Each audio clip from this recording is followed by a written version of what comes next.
So hi everyone, welcome back to the channel. So today I'm going to finish my Florida series by talking about how you can do Florida on a budget. And so I put in the title there, kind of. And the reason I've put that is because doing Florida is not cheap. And if you're here because you think I'm going to show you a way that you can go to Florida for a family of 4, visit all the parks and pay £1,000, it's just not going to happen. Florida is incredibly expensive. But what I can hopefully do is give you some insight into how you can do it quite a lot cheaper than what I see a lot of people doing when they book their first holiday to Florida. Now obviously I could sit here and show you examples of how you could stay in the horriblest, dirtiest motel, how you could get flights that have multiple connections, you know, how you could eat rice for a week, and then how you can, your transport is a donkey, but it's not going to be a very good holiday. So I'm trying to give a realistic view where you can go to Florida and still have a good time, but not spend an absolute fortune.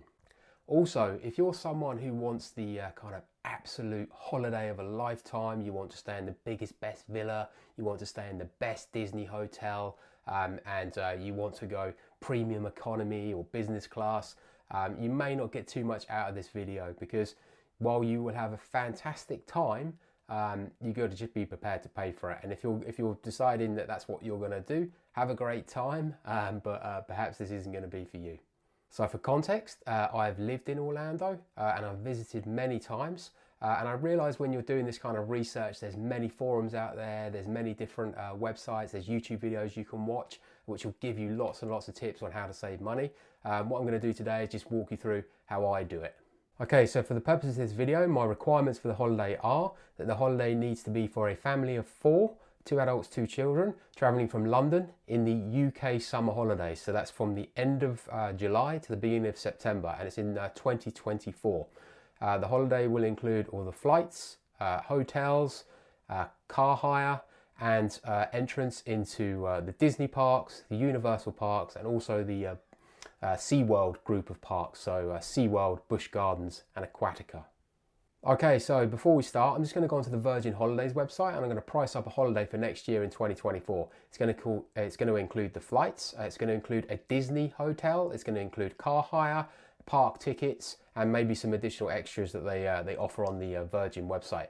Now, I still see a lot of people doing this. Actually, some people still go into a Virgin travel agent. So these things still exist. They're in, you see them in Tesco's, in Next, and places like this. And I still see a lot of people booking a package holiday through Virgin or British Airways or TUI.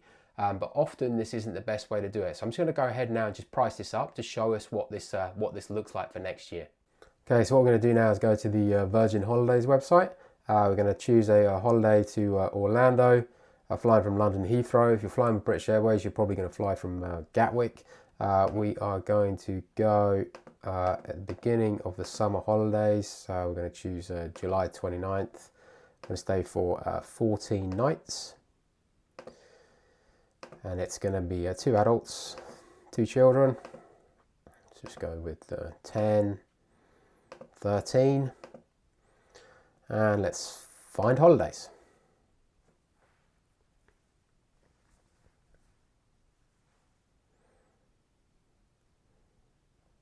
Okay, I'm going to just do it high to low because I want to stay in a Disney hotel and I know that they are expensive.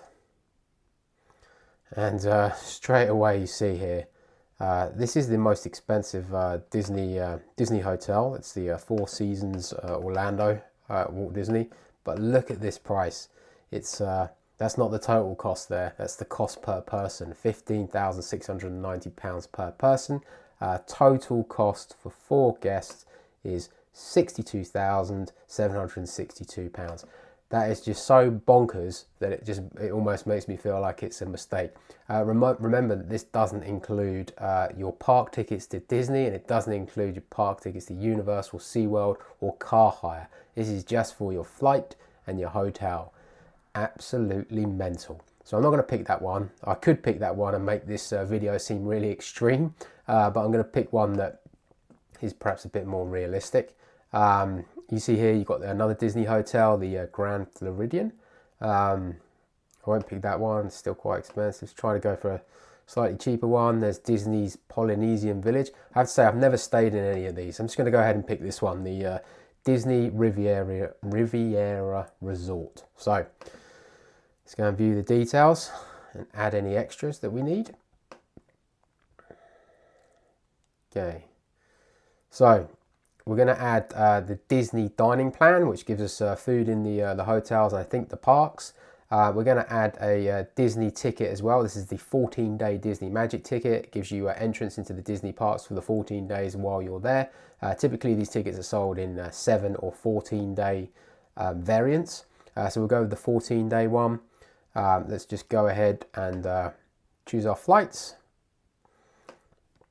Okay, so we're going to have an outbound from London Heathrow and an inbound leaving at 8:10 and getting back at 9:30. That's not even the greatest flight time. I think there's an earlier flight that's it's a bit better than that. So let's continue to the car. Let's choose our car, and I'd like a car for the duration of my holiday, and I'm going to go with an SUV. Okay, so continue to the holiday extras. And here you've got the extra experiences. You can go in the lounge at Heathrow if you want to do that. £126. I'm not going to do that. We are going to add the Universal Orlando Resort tickets. So we're going to add a 3 park Explorer ticket. This is the 3 Universal parks, the Universal Studios, Universal Islands of Adventure, and Volcano Bay, the water parks. That's the 3 parks, and you can visit those anytime within the 2 weeks. So we've got our flight, we've got our hotel, we've got our parks. The only thing we don't have is SeaWorld, which we'll see later in a video. They don't let you add that here, but we can see how much that is later in a video. But the total cost for this holiday is £22,479.64. Absolutely mental. What we're going to try and do now is find our own way of doing this and find a much cheaper way of visiting Orlando. So now I'm going to walk you through how I visit Florida and how I pay for things. So the first thing to do, and this is one that everyone probably knows, is not to book a package holiday. It's to book the hotel, the flight, the car hire and the park tickets separately. Often when you do this yourself, you get a lot cheaper prices and you can shop around. And it saves you quite a bit of money. We'll come on to that in a minute. I'll show you how much this costs versus the Virgin Holidays holiday that we've just priced up. The other thing to consider is when you're going to visit Florida. The best time to visit Florida in the UK summer holidays is the last 2 weeks of August. Now I know this is a bit frustrating because it's getting towards the end of the children's summer holidays, but it's the best time to visit. The reason for that, well, one reason is the American school kids have all gone back to school. They go back mid-August, so when you arrive, they are not in the parks, so the parks are slightly less busy. I will say the parks are still completely rammed at that time, but they're not quite as rammed as they would have been perhaps if you go in the beginning of the summer holidays. The other thing about going at the end of August is that it gives you great options for booking your flights. Now, I never book my flights to Florida 1 year in advance. It's the most expensive way to do it. So you have to take some risk with this, but I normally book my flights to Florida around kind of April, May, June time to travel at the end of August. And the reason I do it this way is because the airlines at that point, they think anyone who's going to Florida now would have already booked it. Everyone books Florida at least a year in advance, or they book it at Christmas. And we've still got empty seats and we haven't booked it. So once you get to kind of April, May, June time, they start to release their seats at a much cheaper price. When I visited in 2019, the cost of that flight was around about £400 per person return. That was with TUI. This year, when I visited Florida in August 23, I actually took less risk, so I actually booked it around April time, and those flight tickets were coming in around about £700 a person, which is still expensive. It's still a lot of money, but it's significantly cheaper than if I had booked it 1 year in advance. So the total cost of the flights for a family of 4 to travel in August would have been around about £2,800. maybe slightly cheaper if you have younger children. So I have my children are what they class as young adults. If you have children that are up to 13, they will still be classed as a child, so you get those slightly cheaper. Now, I realise this is quite a risky strategy because people want to make sure they've got their holiday booked, so you do have to take some risks of this, but I have done this for pretty much every visit I've done to Florida, and it's worked every single time. Okay, so now we're going to book the hotel. What I always do whenever I'm going to pay for something or buy something is I use Top Cashback. It's a way of getting money back on purchases for not really doing a lot. You just come onto Top Cashback and then you select, you search for your the vendor that you're going to buy from, and then you just click from here, and it takes you direct to the website and just book it like normal. But you get money back. So currently at the moment, Hotels.com are offering up to 10% cashback. I assume that once you go in here, there's a different things. So yeah, booking for November onwards is 10%. That's actually a really good offer. So you're going to get 10% off whatever, or 10% back on whatever we decide we're going to buy today. Okay, so we're on Hotels.com. We want to go. I'm actually going to pick this. It's called the Orlando Convention Center. It's right near International Drive. You may have seen that on one of my other videos. It's a very good location for all the bars and the restaurants along International Drive. And we're going to stay in the last 2 weeks of August, as I said earlier. So from the 12th to the 26th, 2 weeks. 2 adults, 2 children, 110, 113, and search. And this is going to bring back a massive list of hotels, and it can be really hard to choose which one. You can do your own research, but I'm going to pick one that I've hopefully one that I've stayed in before. So I stayed in this one before. It's a pretty good hotel. It's close to everything, and they offer a decent free breakfast. You've got various different options for the rooms. You can get 2 doubles, 2 queens, and different options here, but you'll see that they're pretty much all the same price. They're all $15.09. Keep in mind that you're going to get the 10% back from Top Cashback if you use that, but we'll keep this at $15.09 for 2 weeks in this hotel. Okay, another hotel down here, which is actually next to the Hampton, is the Residence Inn. And these are quite good because the rooms that you get with them are pretty big. You can see here, I don't know how much we're going to see, but you can see that these rooms are large, and they actually come with a table and a fully equipped kitchen. So they are quite good value for money, especially if you want to save even more money and eat in your room. The pool never really gets that busy. I have actually done a review of this hotel. I haven't uploaded it yet, but I might do that if I can find the time. But that's obviously it's a few £100 more, about £600 more than the Hampton. But obviously it comes with a kitchen and a slightly larger room, so that's another one that you might like to consider. So on to the painful bit, the ticket prices. This is the bit that really hurts your wallet. Again, we're going to go to Top Cashback, and we've got Florida Ticks here. This is a 4.2% cashback, which seems quite low. But when you see the price of these tickets, you'll understand why 4.2% is actually a decent payback. So we are on Florida Ticks, and they have a whole bunch of different packages on here you can choose from depending on which parks you want to visit. As I said before, we want to visit all of them for the purposes of this video. So we want to go to the ticket deals and combos, and we want the Ultimate Florida Combo, which includes all of the parks. As I said, you may not want to visit SeaWorld and Busch Gardens, but I will say with SeaWorld, it's got some brilliant rides in it, and it's quite a quiet park. I did a review of that if you want to go and check that out. But yeah, we're going to pick our Ultimate Florida Combo. You'll see that these are the 2023 prices, so as with everything, the price goes up, so we need to be looking at 2024. And they've got 2 different ticket types here, the Ultimate Florida Combo and the Ultimate Florida Mini Combo.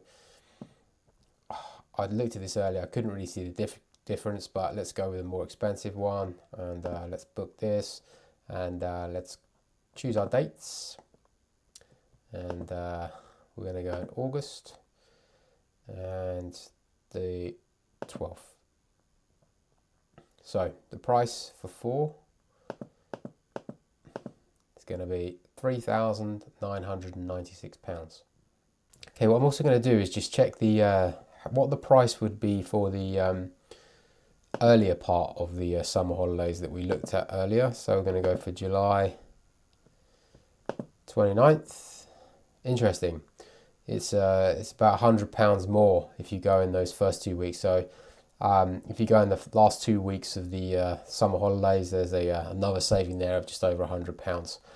Keep in mind that if you go through Top Cashback, you're going to get 4% back on this, which is actually quite a good cashback amount for this cost. But as you can see, if you look at all the other prices that we've added up for Florida, the flights, the hotel, this is just the most expensive.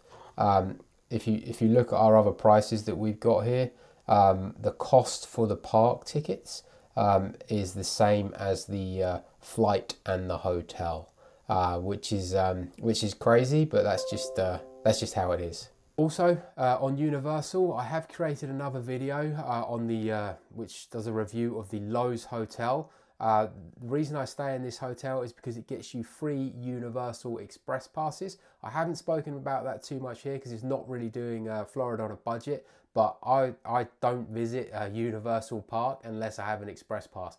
I don't like queuing in lines for hours and hours, so having a Universal Express pass where you can skip the regular lines is essential for my visit. And like I say, I haven't included it here because it's not really in the budget because that's an expensive hotel. But if you go and watch that video, you can see how you can stay in that hotel for one night and get the Universal Express passes for significantly cheaper than if you were to go in the park and buy them. Next, we need to consider car hire. So there's a few options with car hire. The first option is don't book a car. And you see a lot of people doing this, especially if they stay in the Disney hotels. Disney offer free shuttle services from the hotels into the parks. The challenge might come when you want to go somewhere else, when you want to go to Walmart, when you want to go to perhaps the Universal Parks or Busch Gardens or SeaWorld, then it becomes a bit more of a challenge. So for me personally, I always like to take a car. Obviously, if you don't have a car, when you arrive at the airport, you need to find a way to get from the airport to your hotel. You can get Ubers from Orlando Airport, or you can take a taxi. But obviously, if you don't have a car, you need to sort out your own way of getting there, unless your hotel provides a shuttle service, which some of them will do. So while this does save you money, not having a car, it is a bit inconvenient. But where else it does save you money is if you're getting the shuttles into the parks. When you park in the theme parks, it costs you around about $30 a day. So if you're able to get a bus or a shuttle there and you don't have a car, you're making quite a lot of savings if you go to parks, say, for 12 days out of the 14. It's quite a significant saving by not having a car because you don't have to pay for that parking. Okay, the second option, second probably cheapest option, is to rent a car, but don't rent it for the whole of your holiday. So you have that same challenge of getting from the airport to the hotel, but then you can actually just arrange for a rental car when you're at your hotel or somewhere close by that you go and pick up your car. So that means you have a car for when you need it as part of your holiday, but you don't have it for the whole time. And this obviously is going to save you a bit of money. You also do save a bit of money if you pick up your car from a local car rental place rather than the airport. When you pick up your car from the airport, they charge you a surcharge for an airport pickup that's included in your rental fee. You don't always see it, but it is more expensive to pick a car up from the airport. There's also, you'll see online when you do some research, there's a lot of these kind of cheaper rental companies. So the typical big companies are in Florida, the Budget, the Dollar, the Avis, those kind of names that we're familiar with. But there's also lots of other smaller, cheaper rental companies that will also rent you cars. The other quick thing to consider if you're visiting the parks is there's often lots of kind of hotels and restaurants around the parks, and it's quite tempting to go, do you know what, I'll just park in there. You can park everywhere for free in America, and I'll just park in this restaurant's car park or this hotel's car park, and then I'll just go into the park. I would not advise that you do this. that area around the parks has they just they tow your car away, and it's probably the most towed area is those kind of free hotels. They're really hot on it around the parks. So don't do that. Either get a car and pay for the parking, or take the bus. So the final option is actually to rent your car from one of the bigger vendors, from the Dollar, from Budget, Avis. And the benefit with those is that you pick up your car as soon as you land. And the car, if you're flying with British Airways this year, the car is going to be right in the terminal. You just go down an escalator and you get in your car and off you go. I've got a video on the new Orlando Terminal C that I did that shows that. If you're flying with Virgin, I think they still fly into the old terminals within the Orlando airport, so it's a little bit more of a faff. You have to walk across a couple of roads before you get to the parking lot to pick up your car. But this is the way that I prefer to do it, because when I've got off a long flight, I just want to get in my car and get to the hotel. So a lot of people, when they visit the US, they just automatically get recommended an SUV, as we saw on the Virgin site. You don't really need an SUV when you're visiting Florida. Just a normal saloon car will be absolutely fine. I would recommend that you do not go with a tiny car, a Group A car, as the rental cars company call it. This will be a Ford Fiesta or something smaller. I personally don't like traveling on the American highways in a little Ford Fiesta when you see the size of some of the vehicles and the trucks that are passing you. But a normal saloon car is generally fine, and they tend to be quite a bit cheaper than the SUVs. So when I visited this year, I actually booked the rental car through British Airways. And sometimes when you're booking a flight, it's actually the cheapest to book it through British Airways or your flight provider. And it's like an old school thing that they'd call a fly drive. So often they will give you cheaper car rental if you book the flight and the car at the same time. So on to food. Obviously, you can go and buy the Disney food package if you're staying there. That only really works if you're staying in Disney the whole time. And when you go out to Universal, you then need to buy it, or when you go at SeaWorld or anywhere else. So my preference is not to buy those food packages, and instead I like to just go out and eat in different places. I also did a video on a walking tour along Universal Drive. Shows you all the restaurants and the bars and food places that are along there. That's my preference, because I quite like the fact that you can just walk along and pick different places to eat in. One of the places that I feature on a video is the Ale House. This is a great place with a great atmosphere, and it does really good value food. If you look out for the deals, they have deals every day. One of the days they do have kids eat free, so that would be a day that I recommend you go there to get a significant saving. But just in general along Universal Drive, and if you stay near there, I always try to stay on International Drive or near it, so that I can just walk along in the evening and pick a different restaurant to eat in each night. Another option to consider is if you're staying in a hotel that offers a free breakfast, is just to have an absolutely huge breakfast in the morning. Obviously, this really depends on your situations, whether you want to do this, but you can have a huge breakfast in the hotel, and then you can kind of skip lunch, or you can just have a snack for lunch. So you could perhaps get an ice cream at one of the parks, or you can do what I did, which you might have seen in one of my videos, is to have a huge Simpsons donut in Simpsons World, which I shared with my son. Eating in the parks is really expensive. I think I showed this in my video. If you want to, in Universal, to buy 2 pizzas and say 4 drinks, you're looking at about $100, which is just absolutely mental to spend that kind of money on lunch. But that's what they're going to charge you in the parks.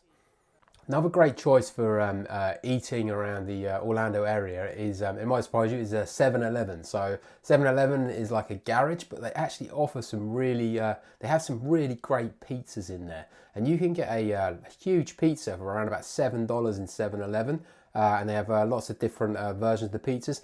They cook these pizzas in an amazingly quick time. Also, while you're in 7-Eleven, you can pick up one of their drinks, which they have these kind of mega big double gulp, mega gulp things when you go in there. It's total confusion, but you can get a huge drink. I think the double gulp is the equivalent of about 1.5 liters of drink, and you can get that for a couple of dollars. So you can go in 7-Eleven, you can get 2 pizzas, you can get a few drinks. You can feed a family of 4 for around about $20. It's incredibly good value for money. So that's something that you could look at doing. I personally really like the pizzas in there, and I just like going in there and buying one of these huge drinks that they have to offer. The other thing to consider when you're in America is petrol. So petrol prices in America, or gas as they call it, are incredibly cheap. I know that Americans won't really think this at the moment because they probably think their fuel prices are high, but compared to the UK, they are about 4 times cheaper than what we pay in the UK, so they're incredibly cheap. What you'll find though, when you go to buy your fuel, when you get your petrol in America, is a different experience to what it is when you do in the UK. First thing to consider is if you have a rental car, is to make sure that you fill that car up before you give it back. In fact, when you're at the rental desk, make sure you say to them, I am going to fill this car up before we give it back, because the rental companies, if you don't do it, the rental companies will do it for you when you give the car back, and they will charge you the earth for it. The other thing to consider when you're returning your car at the end of your rental is, and you're returning your car to the airport terminal, do not use one of the gas stations, one of the petrol stations that's close to the terminal. So use one that's a few miles out, because they're going to be a lot cheaper than the ones when you get closer to the terminal. They charge almost as much as the rental companies to fill your car up. When you go to fill your car up, it's a completely different experience to the UK. You have to pay for your petrol before you fill it up. So obviously in the UK, you fill your car up, then you go and pay. In the US, it's different. It's the other way around. You pay, then you fill your car up. And this just creates all sorts of confusion, because you have no idea how much money it's going to cost to fill that car up. So what I tend to do is I tend to be the kind of dumb Brit in these situations, and I go into the petrol station. They're very willing to help you, and I kind of go, how much would it cost to fill up that car over there at pump number 3? And typically they'll go, well, it will be around about $50 if you pay me $50, and then hopefully it'll fill it up. So you give the gas station $50. You can pay in card or cash, and then you go out to the car, and you have around about 2 minutes to fill this up after you've paid that money. So don't faff about buying things in the shop. Just get out and fill up. So go out, you fill your car up, and then you come back into the petrol station and you pick up your change. Or if you've paid on card, then they just they put it back onto your card. One thing to consider here is if you are paying on card, you have the option of paying at the pump. Do not do this. As soon as you put your card into that machine, it's going to take a pre-auth payment of around about $150 straight off your card, because it has no idea how much fuel you're going to put into your car. So do not do that. Make sure that you go into the gas station, pay up front, and then get the change or the refund onto your card afterwards. And just on that subject, I only actually take a very small amount of cash to America in case I need it. I tend to pay everything on card, and the card that I use for that is Revolut. There are many different cards of this type out there, but what I like about Revolut, and I'm not paid or anything to say this, what I like about Revolut is the fact that it just works everywhere. They've got a great app. You can freeze your card, but also they charge what's called the interbank currency rate.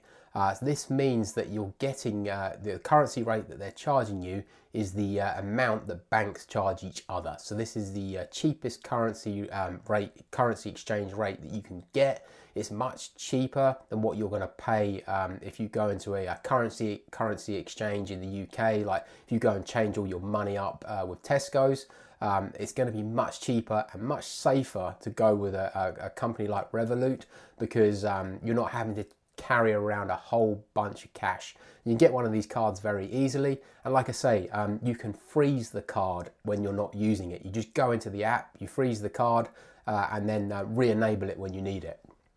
I had one incident in America this time where my card was actually unfrozen, and I put the card into the 7-Eleven gas station. I made that mistake. It tried to do a pre-auth payment of $150. Revolut blocked that, fortunately, and I reckon it gives you a notification on your phone saying we've blocked this, which I was very pleased about. And then that gave me the kind of impetus to go, do you know what? I'll just go into the gas station and pay for it instead of trying to pay for it at the card. So that's actually where I learned that lesson. Okay, so there we have our flights, our hotel, our car hire, and park tickets.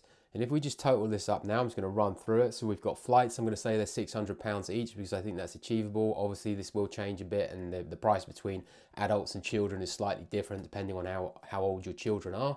But we'll say 2,400 for flights, £1,500 for the hotel, £650 for the car, and £4,000 for the park. And the total of that is, if I just go to my calculator, it's £8,550. Now, obviously, I haven't included food in that. I think if you allowed yourself $150 a day, which is probably more than I would spend, but it's $150 a day, and that is $1,800 for, I'm going to do it over 12 days because you're effectively traveling for 2 of the days. So 12 days, $1,800 works out at £1,470. So if we allow £1,500 for food that you might need to add on to that. The benefit of doing your food separately to Disney or buying it in one of those parks is you can eat everywhere you want, and you can, when the days that you go to Universal and SeaWorld, obviously you still need to eat then, and Disney are not going to help you out then. So that's going to pay for your food for the full 2 weeks. So we can see that the total cost is less than half than what it is for the Virgin holiday. It still isn't cheap. You know, I'm not going to beat around the bush.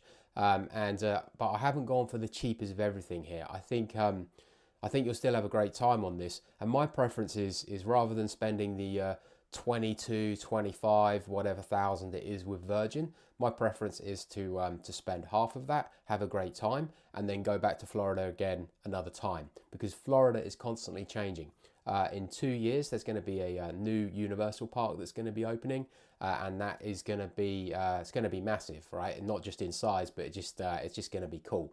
It's going to be, but in terms of size, it's actually going to be the size of Islands of Adventure, Universal Studios, and City Walks all in one park. So that's actually when I'll be going back to Florida when that park opens, so I can experience that. And the benefit of trying to do these holidays cheaper, I will use that term loosely, is that you can go twice and experience more, and that's always my preference rather than staying in the really expensive hotels. So I think that concludes my review of doing Florida in a more cost-efficient way. But if I've missed anything, no doubt I have, or if you have any questions, then please leave a note in the comments. Thanks for listening.